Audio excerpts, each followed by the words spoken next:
27 महीने तक के बालक को भूमि में गाड़े और इसके बाद उसे जलाकर उसकी अस्थियां गंगा में प्रवाही करें। बालक के मरने पर दूध देना चाहिए और कुमार बालक के मरने पर कुमार को ही खिलाना चाहिए। इस तरह मैंने तुम्हें मृत्यु के उपरांत कर्तव्य कर्मों के विषय में बताया है। कुमार बालक का 11वां और 12वां सामान्य रीति से करना चाहिए। यदि यज्ञोपवीत हो गया हो तो यज्ञोपवीत के साथ उसका पिंड दान करें और खीर और दूध से 5 पिंड दे। जो लोग ज्ञानी होते हैं वे आत्मस्वरूप होते हैं और पुत्र के द्वारा पिंड दान प्राप्त करने की अभिलाषा नहीं रखते, अतः उनका पिंड दान और जल दान नहीं करना चाहिए। किंतु पिता की भक्ति भावना से तीर्थ श्राद्ध किया जा सकता है। गुरुजी ने भगवान नारायण से 10 गात्र की विधि जाननी चाहिए और ये भी पूछा कि यदि पुत्र नहीं हो तो ये क्रिया किसके द्वारा की जानी चाहिए, क्योंकि शोक करने के बाद भी मरा हुआ व्यक्ति वापस नहीं आता, अतः शोक व्यर्थ है। जिसका जन्म होता है उसकी मृत्यु होती है, इसलिए वो मनुष्य के जीवन का आवागम होता ही रहता है। दैवी और मनुष्य की ऐसी कोई विधि नहीं है जिससे मृत्यु को प्राप्त प्राणी फिर पैदा हो जाए। यदि ऐसा होता तो राजा राम और बड़े बड़े महानुभाव दुखी न होते। जैसे कोई यात्री मार्ग में चलता हुआ किसी छाया में आराम करता है और थोड़े समय के बाद नष्ट हो जाती है, उसी तरह से प्राणियों का संबंध होता है। इसलिए मृत्यु के विषय में शोक करना विकार है। अज्ञान से उत्पन्न शोक को छोड़कर पुत्र को चाहिए कि वे मरे हुए की क्रिया करे। 1. पुत्र के न होने पर वधू क्रिया करे। 2. वधू के न होने पर मृतक का सगा भाई, ये कार्य 3। ब्राह्मण की क्रिया उसका शिष्य करे 4। और यदि कोई न हो तो भाइयों में से कोई एक पुत्र ये क्रिया करे 5। यदि रक्त संबंध में कोई न हो तो ये कार्य मी इस प्रकार इसी कर्म से बंधु बांधव इस क्रिया को करे।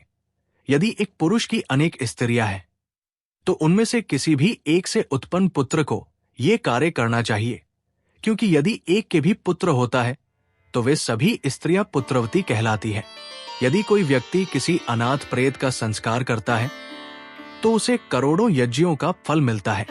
यदि पुत्र की मृत्यु होती है तो पिता कष्ट पूर्वक 10 गात्र करे, लेकिन संवत्सर श्रद्धा अलग अलग विभाग के कारण अलग अलग करना चाहिए, क्योंकि संपत्ति का विभाग हो जाता है। 10 गात्र के अवसर पर एक दिन में एक बार भोजन करना चाहिए और भूमि पर सोना चाहिए, और इस अवसर पर शुद्ध रहते हुए ब्रह्मा के ध्यान में तत्पर रहना चाहिए। माता पिता की परिक्रमा करने से पुत्र को पृथ्वी की परिक्रमा का फल प्राप्त होता है। 10 गात्र के आरंभ से बरसी तक यदि पुत्र एक समय पर आहार करने वाला होकर भूमि पर सोता है तो उसे तीर्थ का लाभ मिलता है। वेदी बनाने और गोबर से लीपने की क्रिया पहले ही बता दी गई है, लेकिन प्रेत का श्राद्ध करते हुए पुत्र को ये ध्यान रखना चाहिए कि पत्ते पर कुशा के ब्राह्मण को स्थापित कर उसकी पूजा करें और अच्छी पुष्य संकाशम मंत्र पढ़कर ब्राह्मण को प्रणाम करे और फिर नाम गोत्र कहकर पिंडदान करे। भात का या जौ के आटे का पिंडदान करना चाहिए। इसके साथ साथ वो ये भी कहे कि मेरी ये दी हुई वस्तु अमुक प्रेत को मिले। इसके उपरांत बहर से स्नान करके धान और दूध लेकर 10 गात्र करने वाला मृतक की स्त्री को आगे करके उसके घर जाए और फिर ये कहकर वो दूब युक्त धान घर में फेंक दे। हे गरुड़ 10वें दिन मांस का पिंड देवे, क्योंकि कल युग में मांस का पिंड देना वर्जित है, इसलिए उड़द का पिंड दे और फिर मुंडन कराकर ब्राह्मणों को भोजन दे। इस प्रकार 10 गात्र करने वह अब को प्राप्त होता है। गोत्र का उच्चारण करके पिंड दान करे और 11वें दिन मंत्रों सहित पिंड दान करे। विष्णु की मूर्ति सोने की, ब्रह्मा की चांदी की और रुद्र की तांबे की और यमराज की लोही की मूर्ति बनवाकर गंगा जल लाए और फिर विष्णु का कलश रखे। उस कलश के ऊपर उस मूर्ति की स्थापना करे। पूर्व दिशा में ब्रह्मा का कलश रखकर सफेद कपड़ा चढ़ाकर मूर्ति की स्थापना करे। उत्तर की दिशा में शहद और घी से भरे हुए रुद्र का कलश रखे और लाल वस्त्र उड़ाकर रुद्र की स्थापना करे। दक्षिण दिशा में यमराज का घट काला वस्त्र लपेटकर यमराज की मूर्ति स्थापित करे। इसके बाद बीच में ब्राह्मण को प्रतिष्ठित करके दक्षिण की तरफ मूर्खर के प्रेत की प्रति तर्पण करे। इसके बाद गव का दान दे। फिर मृतक के उपयोग की सभी पुत्र को चाहिए कि वे शैया के ऊपर स्वर्ण पुरुष के स्थापना करके उस शैया का दान करे और कहे, हे ब्राह्मण, प्रतिमा युक्त सभी सामग्री मैंने आपको दे दी है। उसके बाद वे नमस्कार करके दान करे। इस वृषुत सर्ग से परमुक्ति प्राप्त होती है। वृषुत सर्ग में रोगी और हीन अंग वाले बच्चों को छोड़कर लक्षण से युक्त वृषभ का त्याग करें। ब्राह्मण को देने के लिए जो वृषभ हो उसकी आंखें लाल, पीला वर्ण और उचित सिंग आदि होना चाहिए। मुख और पूंछ हल्के पीले रंग की नीलपिंग उस वृषभ को कहते हैं, जिसके खूर और पूंछ पीले रंग के होते हैं, और बाकी अंग किसी एक रंग के प्रभु नील वृषभ कबूतर के रंग का होता है और उसके माथे पर तिलक होता है। ये वृषभ पूर्वजों का उद्धार करने वाला होता है। जिसका सारा शरीर नीला होता है उसे महानील कहते हैं। नील वृषभ 5 प्रकार के होते हैं।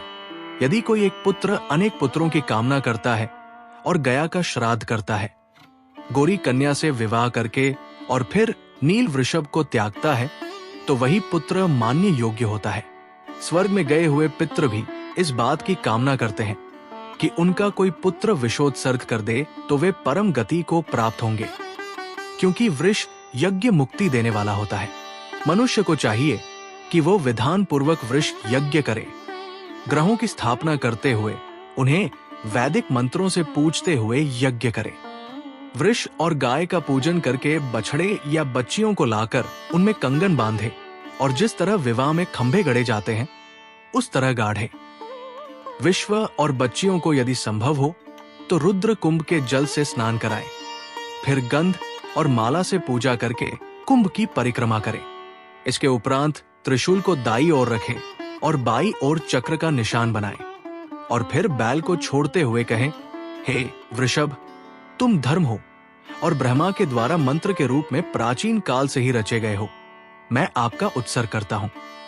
आप मेरे पितरों को इस भव सागर से पार उतारें। ये कर भगवान ने कहा, मैं ऐसे व्यक्ति को मोक्ष प्रदान करता हूं। यदि किसी पुरुष को जीवन काल में पुत्र न होने का विश्वास हो जाए तो उसे स्वयं विधान पूर्वक वृष उत्सर्ग करना चाहिए। इससे वो परम गति को प्राप्त होता है। कार्तिक का महीना हो, सूर्य उत्तरायण में हो, पक्ष चाहे कोई भी हो, सूर्य और चंद्र ग्रहण दोनों अवसरों पर किसी भी अवसर पर मनुष्य को चाहिए कि वो विषोत्सर्ग करे। शुभ लक्षण से युक्त ब्राह्मण को बुलाकर पहले हवन की सारी विधियां संपन्न करे और फिर शालिग्राम को रखकर वैष्णव श्राद्ध करे, फिर अपना श्राद्ध करें। इस तरह जो भी कोई भी व्यक्ति चाहे पुत्रवत हो और चाहे पुत्रहीन हो, ये कार्य करके काम में फल प्राप्त करता है। विष का उत्सर्ग अनेक यज्ञों और अनेक दानों के पुण्य के समान होता है। मनुष्य की कोई भी अवस्था हो, बचपन, जवानी, बुढ़ापा, सब में इस कर्म से पाप दूर हो जाते हैं।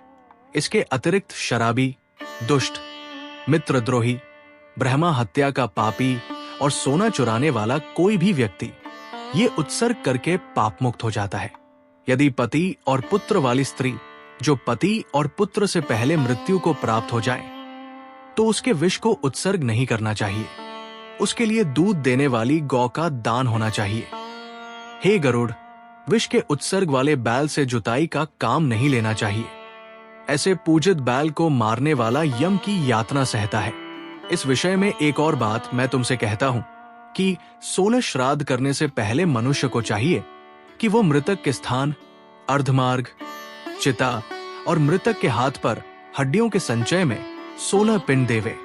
पहला पिंड विष्णु के लिए, दूसरा शिव के लिए, तीसरा सपरिवार यम के लिए, चौथा सोमराज के लिए, पांचवा हव्य और छठा का विवाह के लिए और सातवां काक के लिए दे।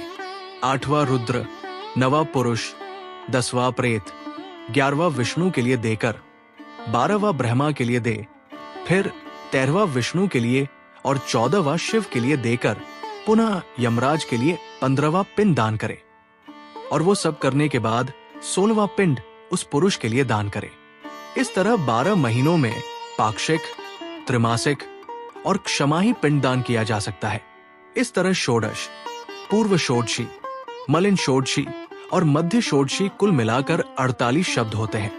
इनसे प्रेतों का उद्धार होता है और उनके पाप समाप्त हो जाते हैं। जो व्यक्ति इन साधुओं को नहीं कर पाता, उनके मृतक प्रेत योनि में स्थिर हो जाते हैं।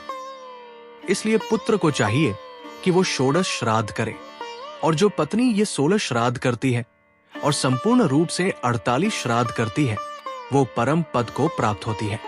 उसका जीवन सफल हो जाता है। यदि कोई व्यक्ति आग से जलकर मर जाता है तो उसका भी श्राद्ध इसी प्रकार विधि पूर्वक किया जाए। किंतु सांप के काटने से मरने वाले पुरुष के लिए दोनों पक्षों की पंचमी तिथि में नाग का पूजन करना चाहिए। मनुष्य को चाहिए कि वो सर्प के शरीर की आकृति आटे से बनाए और पृथ्वी पर ये आकृति बनाकर फूलों तथा चंदन से पूजा करे। फिर धूप दीप देकर कच्चा पिसा हुआ नैवेद्य और दूध दे और अपनी सामर्थ्य के अनुसार गौ और सोने का नाग बनाकर ब्राह्मण को दान करे। फिर कहे कि हे नागराज, आप प्रसन्न होवें। फिर नारायण बलि की क्रिया करें। जो व्यक्ति ऐसा करता है वो पाप मुक्त हो जाता है। इसके बाद 11वें दिन पिंडदान करके, संपीड़न करके और सूतक के बीच जाने पर शय्या आदि का दान करे। एकादश अध्याय गरुड़ जी ने भगवान से पूछा कि हे महाराज नारायण, मुझे अब आप संपीड़न की विधि और